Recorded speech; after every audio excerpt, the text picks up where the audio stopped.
Desde la Unión Colombiana del Sur les habla el pastor Juan Emerson Hernández con la iniciativa de Reavivamiento y Reforma. Hoy, capítulo 36, el último rey de Judá, del libro de Profetas y Reyes.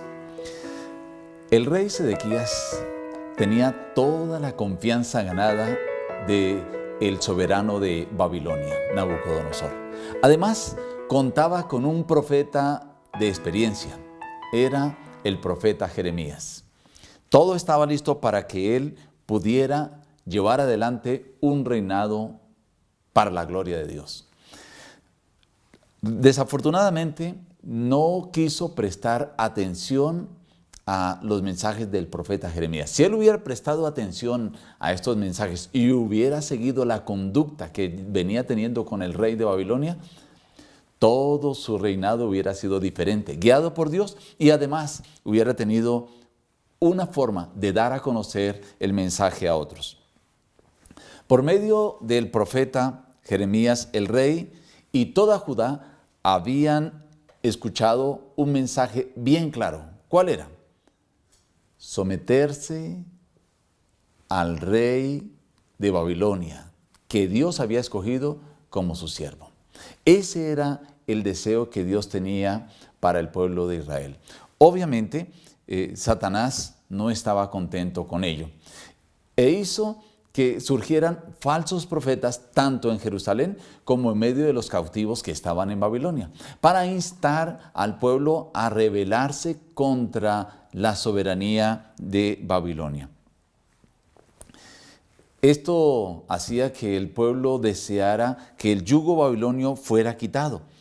Para evitar la insurrección, Dios había dicho a través del profeta Jeremías cuáles serían las terribles consecuencias si ellos no obedecían y no seguían sumisos ante el rey de Babilonia. Y además les mencionó que ese sometimiento no iba a ser eterno, eran 70 años. Ahí de una vez les daba la promesa, la esperanza para que ellos estuvieran pendientes de esa maravillosa restauración que iban a tener en Jerusalén. El profeta había sido constante y había sido consecuente en decir al pueblo y al rey Sedequías: deben someterse al rey de Babilonia. Y tanto Judá como otras ciudades circundantes debían estar sometidas a Babilonia porque era el plan de Dios. Pero llegaron unos embajadores de naciones vecinas, de Edom, de Moab y de Tiro. ¿Con qué objetivo? Llegaron a visitar a Sedequías para decirle si estaba listo para levantarse en una guerra, en una batalla contra Babilonia.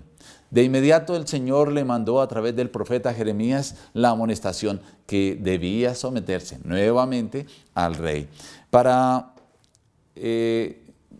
corroborar que el rey Sedequías quería seguir los parámetros del Señor, entonces fue con una comisión hasta Babilonia, se presentó ante el rey Nabucodonosor y le juró lealtad. Pero el rey Nabucodonosor no quedó muy contento. Le pidió que hiciera ese juramento en el nombre de Jehová.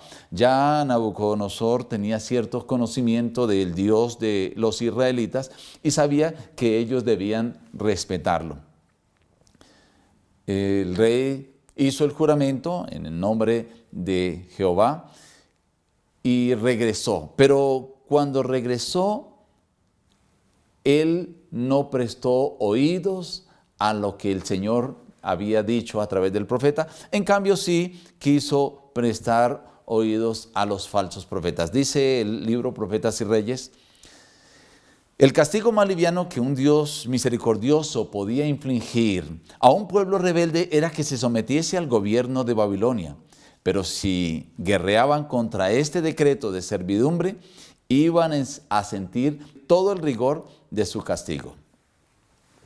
El profeta Jeremías tuvo que lidiar con esos falsos profetas, que cuando él, para ilustrarle al rey Sedequías que debían estar sometidos sus solos yugos, y los profetas venían y querían que esos yugos fueran rotos. Uno de los falsos profetas con los que más tuvo que lidiar Jeremías fue contra Ananías.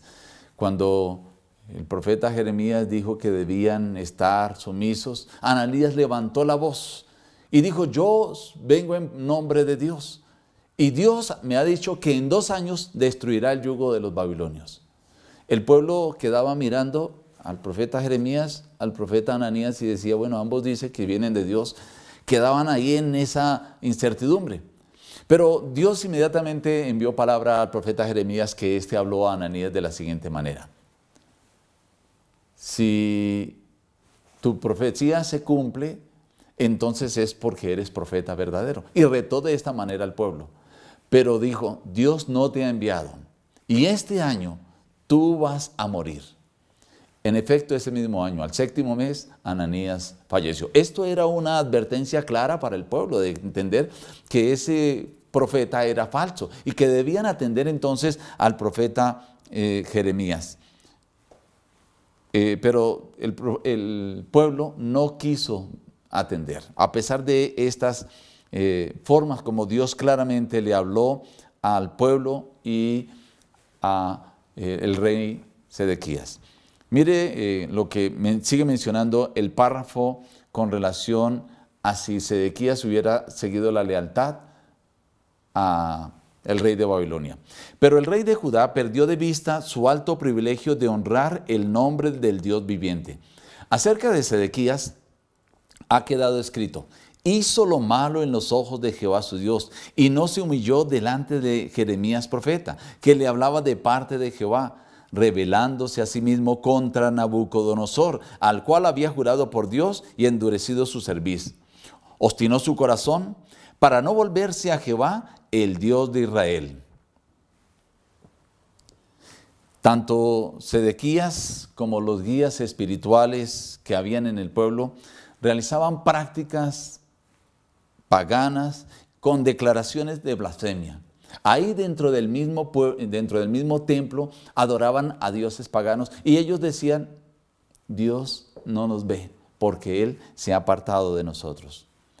El rey Sedequías estaba llevando de una manera acelerada hacia la ruina a la nación judía, desechando la voz de Dios, atendiendo a los falsos profetas y también incumpliendo la promesa que él había hecho ante el rey de Babilonia y que había jurado en el nombre de Jehová. Para el profano e impío príncipe había llegado el día del ajuste final de cuentas. El Señor decretó, depón la tiara, quita la corona. Y hasta allí fue el reinado de Sedequías. ¿Qué podemos aprender nosotros de este capítulo? Primero, debemos recordar que hasta el tiempo del fin siempre habrá hombres falsos, profetas, falsos maestros que dirán que vienen en el nombre de Jehová. Segundo, podemos aprender que necesitamos atender las indicaciones de los profetas de Dios. Tercero, es claro, obedecer y adorar solo a Dios. Y cuarto, cumplir las promesas que hacemos, más cuando lo hacemos en el nombre de Jehová. Si nosotros atendemos y obedecemos lo que Dios dice a través de sus profetas, entonces podemos decir que estamos en el reavivamiento y la reforma. Que Dios le bendiga.